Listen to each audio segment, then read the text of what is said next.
AP ముఖ్యమంత్రి నారా చంద్రబాబు నాయుడు సంపద సృష్టించడం మొదలుపెట్టారు.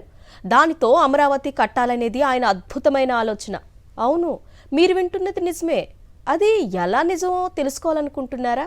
ఈ స్టోరీ చూడాల్సిందే. తెలుసుకున్నారుగా, చంద్రబాబు సంపద సృష్టి రహస్యమేదో. లక్షలాది పొదుపు సంఘాల మహిళల దగ్గర్నుంచి చందాలు తీసుకోవడాన్నే సంపద సృష్టించడమని అంటారు.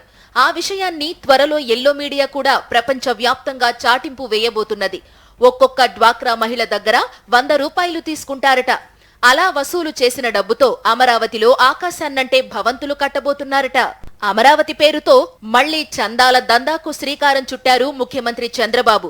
రాజధాని అనే సెంటిమెంట్ ను మరొక్కసారి రగిలించి ప్రతి ఒక్కరికి తగిలించి నిర్మాణం కోసం డబ్బులు వసూలు చేయాలని అధికారులకు హుకుం జారీ చేశారు చంద్రబాబు.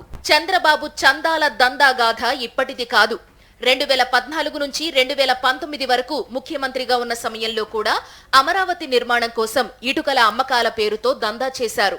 ఒక్కో ఇటుకను 10 రూపాయల చొప్పున రాష్ట్ర వ్యాప్తంగా ప్రజల చేత కొనిపించారు. ఆ పేరుతో నాడు 100 కోట్ల రూపాయలు పోగు చేశారు. ఆ లెక్కలు ఏమయ్యాయో ఎవరికీ తెలియదు. అప్పట్లో అమరావతి ఇటుకల వసూళ్ల కుంభకోణం గురించి టీడీపీ నేతలే కథలుగా చెప్పుకునేవారు. ప్రతి డ్వాక్రా మహిళ 100 రూపాయలు ఇవ్వాలట. ఎందుకు, ఏమిటి, ఎంత వసూలు చేశారు, అంతిమంగా ఎవరికి చేరుతుంది, ఇలాంటి ప్రశ్నలేవి అడగకూడదట. అలా వసూలు చేయడం కోసం డ్వాక్రా అధికారులు ఇస్తున్న ఆదేశాలు ప్రస్తుతం చర్చనీయాంశమవుతున్నాయి.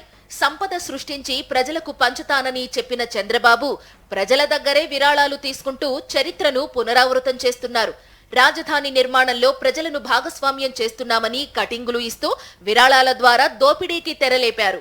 అమరావతి నిర్మాణం కోసమంటూ ఫండ్ కలెక్టింగ్ చేయిస్తున్న చంద్రబాబు 80 లక్షల మంది డ్వాక్రా మహిళల నుంచి ఒక్కొక్కరి దగ్గర 100 రూపాయలు కలెక్ట్ చేయడానికి పథక రచన చేయడం పట్ల సర్వత్రా విస్మయం వ్యక్తమవుతోంది.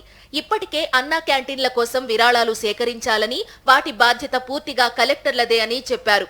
రోడ్లను ఆధునీకరించే పేరుతో దేశంలో ఎక్కడా లేని విధంగా టోల్ ఛార్జీలతో ప్రజల తాట తీయడానికి సిద్ధపడ్డారు. తాజాగా అమరావతి నిర్మాణం పేరుతో పొదుపు మహిళల దగ్గర లూటీ చేయడానికి రెడీ అయ్యారు. తల్లికి వందనం పథకం ద్వారా ప్రతి స్కూల్ విద్యార్థికి 15,000 రూపాయలు ఇస్తామన్నారు. ఇంకా ఇవ్వలేదు. 18 ఏళ్లు నిండిన మహిళలకు ప్రతి ఒక్కరికి నెలకు 1,500 రూపాయలు, ప్రతి ఇంటికి ఏడాదికి ఉచితంగా 3 గ్యాస్ సిలిండర్లు ఇంకా ఇవ్వలేదు. అవి ఎప్పుడు ఇస్తారా అని మహిళలు ఎదురు చూస్తుంటే వారికే రివర్స్ టెండర్ పెట్టారు చంద్రబాబు. అందుకే బాబా మజాకా అని రాజకీయ విశ్లేషకులు సెటైర్లు వేస్తున్నారంటే ఎందుకు వేరు? విజనరీ గొప్పదనం అలాంటిది మరి.